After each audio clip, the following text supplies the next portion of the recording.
Ini kalau kita perhatikan sosok Pak Solihin ini, beliau adalah direktur dari PT Sumber Alvaria Trijaya Terbuka atau Alfamart ya. Pak Solihin ini nyantai sekali. Tadi saya udah berpikir Pak Solihin akan tampil dengan busana resmi seperti layaknya seorang direktur. Tapi kecelek, yang resmi cuma saya sendiri yang justru bukan siapa-siapa. Pak Perinya santai, Pak Hajinya juga santai ini Pak Solihin. Relax saja. Tapi yang pasti kita perhatikan beliau, bayangkan di tikungan mana kita nggak ketemu Alfamart. Saya mau tanya nih Pak Solihin, ada berapa jumlah Alfamart di Indonesia sekarang Pak? Alhamdulillah kalau Indonesia sudah mendekati 19.000, di Filipina kita sudah mencapai 1.100 gerai. Wow. Siap. Oh Pak Adit, ya selamat siang, selamat datang Pak Adit. Langsung saja join, kita beri tepuk tangan untuk Bapak Aditya Warman dari DPN. Ya Pak Aditya Warman dari DPN, ini sudah lengkap sudah narasumber kita sekarang. Langsung duduk ya Pak Adit ya, kita langsung bincang-bincang. Ada Pak Peri di sini, ada Pak Solihin di sini. Ada 19.000 di Indonesia, Pak Haji, Pak Solihin. 19.000 cabang di Indonesia dan sudah ada di Filipina ya? Ya. Ada berapa di Filipina? Di Filipina baru 1.100. Baru 1.100, wah luar biasa. Di Jawa Barat sendiri ada berapa Pak Alfamart? Kurang lebih. Nih. Jawa Barat ada cabangnya beberapa ya. Tapi terbanyak di provinsi Jawa Barat atau di provinsi lain? Yang jelas kalau di DKI aja kita sudah hampir 3.000. Di DKI saja sudah hampir 3.000. Jadi mungkin DKI yang terbanyak ya? Mungkin satu wilayah ya. Satu wilayah. Jawa Barat luasnya luar biasa. Luasnya luar biasa betul. Nah, kalau di Cirebon ada berapa nih, Pak? Di Kota Cirebon kepala cabang ada 600. Cabang Cirebon itu maksudnya. Kota Cirebon sendiri 40. Kota Cirebon 40. Kota Cirebon 40. Wah, itu banyak sekali. Dengan Pak siapa nih yang dengan Pak siapa? Pak Bambang, tolong Pak Bambang berdiri ini. Ada Pak Bambang nih Bapak Ibu. Ini kepala cabang. Siapa tahu Bapak Ibu berminat bekerja sama dengan Alfamart Kota Cirebon ya, bisa ke Pak Bambang ya. Luar biasa. Terima kasih Pak Bambang. Kembali ke Pak Solihin Pak. Kalau kita lihat Alfamart, awal kemunculannya dan mungkin sampai sekarang, jaringan Alfamart yang menggurita sebagai raksasa retail yang ada di Indonesia ini seringkali dicurigai, seringkali dituduh sebagai satu jaringan yang seolah-olah kontra dengan UMKM. Ya. Nah, bagaimana nih Pak Solihin tanggapan dari Alfamart? Seperti tidak mendukung UMKM, bahkan cenderung membuat UMKM sulit untuk berkembang. Apakah betul seperti itu, Pak? Ini pertanyaannya luar biasa nih. Baik, saya mulai nih ya. Oke, baik. Pertama yang terhormat Wali Kota Cirebon yang hari ini diwakili oleh Sekda Bapak Sumanto ya. Tadi udah diingetin jangan salah nih Pak Sumanto mana nih kan, karena ada sejarah begitu ya. Oke, juga termasuk pejabat dari pemerintah Kota Cirebon. Wabil khusus kepada penyelenggara kita Bapak Haji Supindo yang luar biasa, dan kita tahu tadi sudah sampaikan oleh Pak Ferry Kristianto yang sangat luar biasa, terutama MC kita nih Pak Martin ya. Tepuk tangan buat semuanya. Samping kiri kita senior kita dari DPN. Oke, baik. Yang ingin saya sampaikan mungkin karena brandnya udah selalu Alfamart. Padahal saya punya brand karena sudah Alfamart. Saya punya brand ada Alfamidi. Saya punya brand ada Lawson. Saya punya Dandan. Ya, jadi ada 4. Jadi awal-awal kita membuka gerai kita hitungannya per 6 jam. Kita buka per 6 jam, buka satu toko. Yang lalu ya, karena 1 tahun kita bisa buka kurang lebih 1.400. Oh ya, sekali lagi wabil khusus kepada para peserta seminar hari ini yang hadir. Ya baik ya, sekali lagi ya.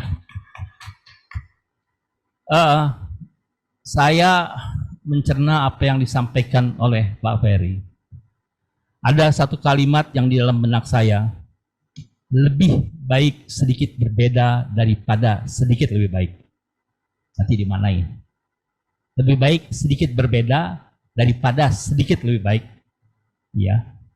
Dan usaha bukan untuk dibicarakan. Usaha harus dimulai. Ya, tadi sudah dilandasi rohnya. Begitu ya Pak Ferry ya. Jadi ini sangat menarik ya.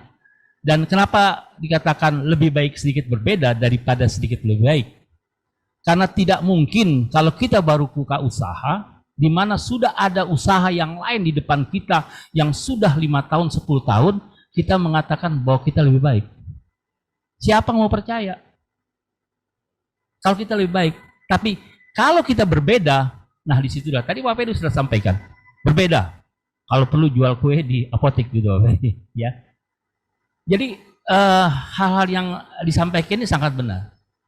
Dan jangan sekali lagi kalau kita mau usaha berbicara terus nih. Apalagi mohon maaf. Kalau kita mau usaha bicara untung itu.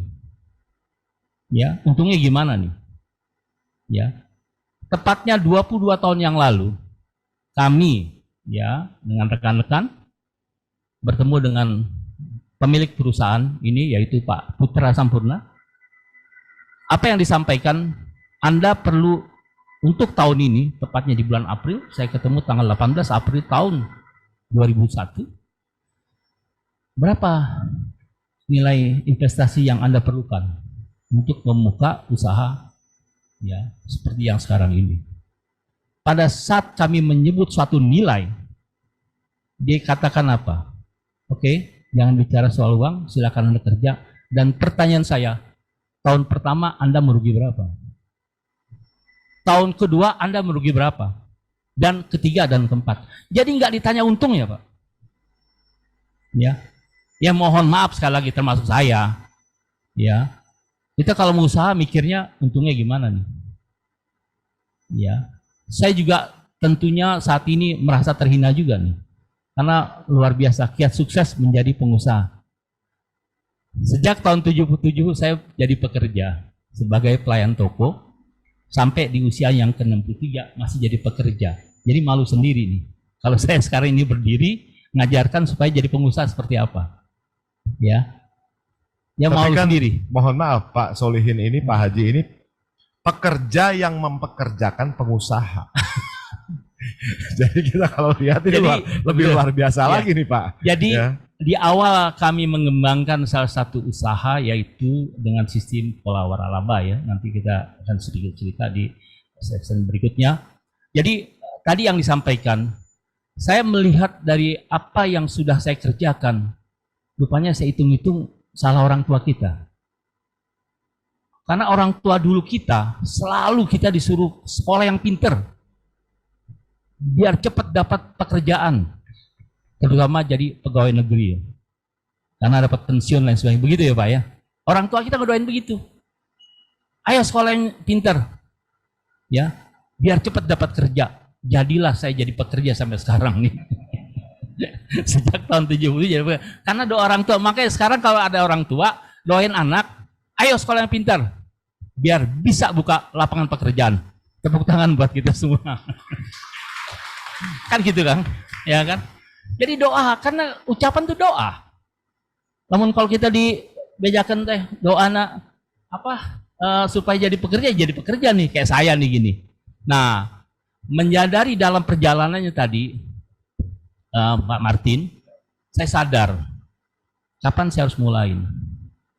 Ya, saya buka satu usaha, ya, yang mohon maaf karena saking takutnya kita jadi pekerja yang sudah terpenuhi segala sesuatu kebutuhannya, akhirnya apa? Saya mulai usaha yang modalnya nggak sampai 1 kali gaji, mulain karena takut, jujur saya takut.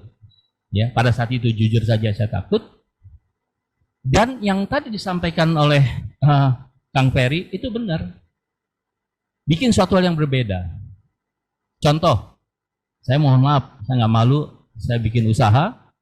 Pada saat itu saya usaha pangkas rambut. Karena kenapa? Orang sakit, rambutnya juga numbuh. Ya, apalagi orang sehat. Dan biasanya kalau kita pangkas rambut ke satu tempat, kalau sudah cocok nggak pindah-pindah. Ya, kita ada di satu tempat yang banyak pangkas rambutnya. Tukang pangkas rambut banyak di sana. bagaimana kita harus bisa berbeda. Pertama, tadi Kang mohon maaf, berbeda apa? Kita lebih mahal. Tapi harus ada kompensasi yang positif. Kita lebih nyaman, bersih, dan lain sebagainya. Jadi, lebih baik sedikit berbeda daripada sedikit lebih baik. Kalau kita bilang, kita lebih baik daripada yang ada di sana, nggak ada yang percaya. Siapa yang belum percaya? Ya, buat berbeda. Ya, ingat, yang besar belum tentu mengalahkan yang kecil, tapi yang lambat pasti akan ditinggalkan sama yang cepat. Ya, jadi jangan pernah lambat melihat peluang. Tadi Kang Ferry luar biasa. Setiap peluang harus diambil, setiap peluang harus dicoba. Dan jangan lihat sekarang tadi Kang Ferry ya. Ya, saya pernah ingat salah satu menteri mengatakan pengusaha yang sukses ada salah satu syarat. Syaratnya harus ketipu dulu. Ya, coba lihat pengusaha ada yang sukses tapi nggak pernah ketipu nggak? Ya, ketipu artinya salah berinvestasi, ya, bukan ketipu orang dan sebagainya. Ya, jadi di sini yang saya ingin sampaikan bahwa kalau kita bicara retail sendiri ini, kita balik ke retail tadi sedikit bicara promosi diri sendiri nih, yang nggak sukses gitu ya. Jadi besar. Oke, nah kalau kita bicara retail sendiri, kita tahu khususnya retail modern. Kita kenal retail modern sejak tahun 1930. Itu dimulai oleh Michael J. Cullen di Amerika Serikat. Dia membuka King Cullen di supermarket, dan era supermarket itu kita tahu sejak tahun 65-60-an sudah mulai supermarket dan bergeser kepada perkulakan, dan saat-saat tertentu kita bisa lihat akhirnya ada bisnis yang mengatakan bahwa kalau mau bisnis retail modern, mau besar-besar sekalian, mau kecil-kecil sekalian, tetapi dengan catatan harus kita dekat dengan ya lingkungan atau potensi pasar yang tadi dikatakan oleh Kang Ferry. Kita lihat pasarnya seperti apa. Ya, kalau kita lihat menaruh tempat di mana pasarnya yang nggak sesuai sasaran dan kita nggak bisa menempatkan diri kita, tadi sudah sampai saya luar biasa tadi. Ya, tahu kalau jual 500 sahanu beli. Semakin mahal ada image-nya yang luar biasa. Saya contohkan dalam hidup saya. Saya buka usaha di tempat kos-kosan, mohon maaf, yang jauh lebih mahal daripada tempat kos di mana sekitar saya saat itu. Anak saya protes, Pak, kalau bikin kosan kira-kira saat itu ya, di tempat lain itu cuma 800.000 per bulan. Papa pasang harga cuma 2,5 juta, siapa yang mau kos? Ya. Sejak, mohon maaf sekali lagi, sejak saya bangun rumah kos sampai sekarang, dari yang pertama tinggal sampai sekarang ada yang belum pindah, Pak. Tepatnya kurang lebih 12 tahun yang lalu saya mulai. 12 tahun yang 12 tahun yang lalu. Ya. Nah, dimulai dengan usaha yang tadi sudah disampaikan bahwa kita mulain dulu deh. Nanti akhirnya ketemu bisnis yang sesungguhnya kita ada rohnya nih. Tadi kan sudah bilang rohnya. Jadi kalau dibilang bisnis, ya kembali lagi. Kita mau memulai atau tidak. Jangan saya sekali bisnis diomongin, mulain. Ya, oke, baik. Saya nanti terlalu panjang, nanti kita promosi aja. Saya singkat kata bahwa Alfamart pada saat ini telah mempunyai cabang 32 cabang. Ya, Alfamidi kita punya 11 cabang. Ya, Dandan dan Lawson memang cabangnya enggak terlalu banyak, tapi yang jelas kalau di total tadi Alfamart sudah sekitar 18.000. Alfamidi lebih daripada 2.000, Dandan kurang lebih sekitar 150, Lawson ada di kota-kota besar seperti kayak 7-Eleven, ada di tempat-tempat tertentu seperti perkantoran dan sebagainya. Jadi kalau dikatakan jumlahnya kita sudah melebihi daripada 20.000. Jumlah pekerja yang saat ini kita pekerjakan sebagai karyawan lebih daripada 160.000 karyawan. Luar biasa, pekerjaan untuk Alfamart. 160.000 itu bisa levelnya satu kecamatan lebih itu, Pak. Nah, pertanyaannya bisa besar seperti itu gimana caranya? Ya, saya sangat setuju apa yang disampaikan oleh Kang Ferry tadi. Nggak bisa sendiri, tidak bisa sendiri. Ya, Kalau kita mengacu kepada satu aturan ya yang sudah diatur oleh pemerintah, pertama adalah PP 16 tahun 1997 diikuti oleh PP 42 2007 serta PP 112 2007 dan dikeluarkan Permendak 53 tahun 2008 serta Permendak lainnya 68 2012, 60 2013, 71 2019, terakhir Permendak 23 2021 yang mengatur tentang tata cara pendirian ya atau disebut pedoman pengembangan, penataan dan pembinaan pusat perbelanjaan dan toko swalayan.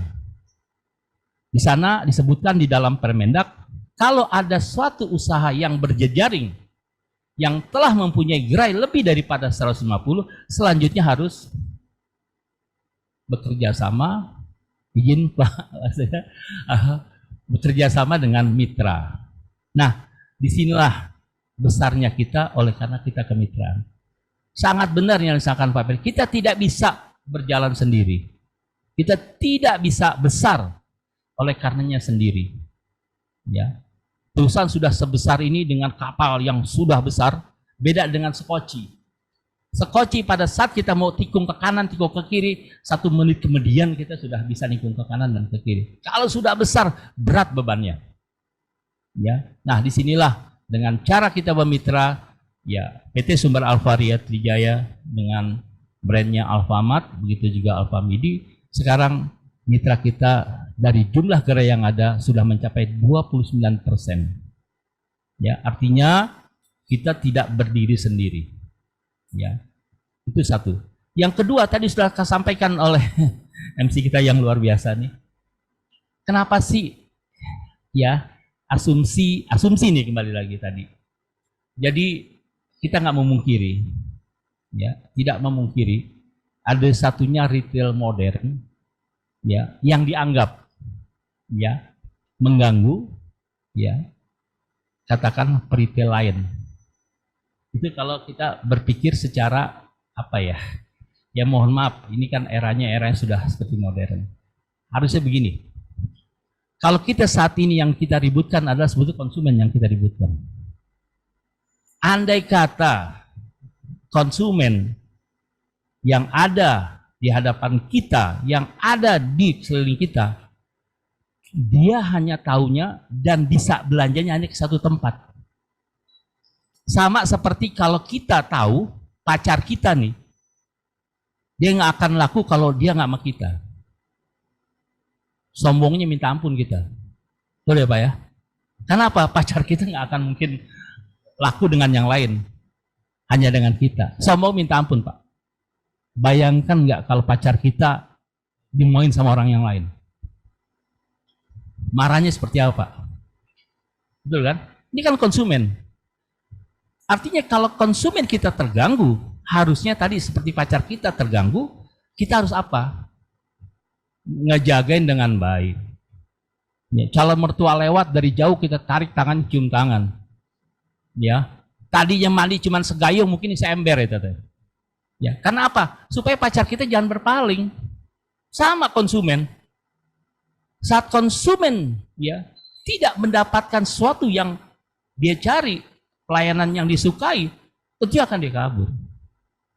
Ya. Satu contoh saya ingin sampaikan sedikit. Satu usaha yang ada di lingkungan saya lah, nggak usah jauh-jauh. Bagaimana seorang pemilik, pengelola sekaligus ya yang merangkap sebagai pembelian ya mengelola satu gerai tidak bisa membedakan antara uang dagangan sama uang keuntungan. Ya. Pemilik yang ngelayanin dia. Cucu datang, assalamualaikum, cium tangan, ayo ambil deh makanan. Pulang bawain oleh-oleh. Lapar, tinggal ambil Indomie. Nggak pernah hitung-hitung bayar. Di Alfamart, kita siapapun kita, pemilik perusahaan pun, namun mau belanja, ya bayar dulu gitu loh. Ya, jadi ini yang saya katakan tadi kenapa kita harus bisa membedakan mana uang belanja, ya, uang yang keuntungan dan lain sebagainya. Jangan pernah sebagai pengusaha siapapun kita nih yang ada di sini, jangan mempergunakan uang ya dagangan ya, selain untuk berdagang, jangan pernah. Ya, silakan kalau uang keuntungan beda nih. Yang ada kita harus kembangkan keuntungan dan lain sebagainya. Jadi kembali lagi kepada tadi pertanyaan MC kita yang luar biasa berkaitan dengan Alfamart. Sekilas saja Kang Martin, nanti kalau bisa dilanjutkan bahwa Alfamart adalah suatu perusahaan yang di dalam visi misinya adalah menjadi jaringan distribusi retail yang terkemuka, berorientasi kepada pemenuhan kebutuhan konsumen, ya, dan tentunya kita suatu saat mampu bersaing secara global, dan ada poinnya adalah pemberdayaan pengusaha kecil dan sebagainya, dan terpenting lagi dimiliki oleh masyarakat luas.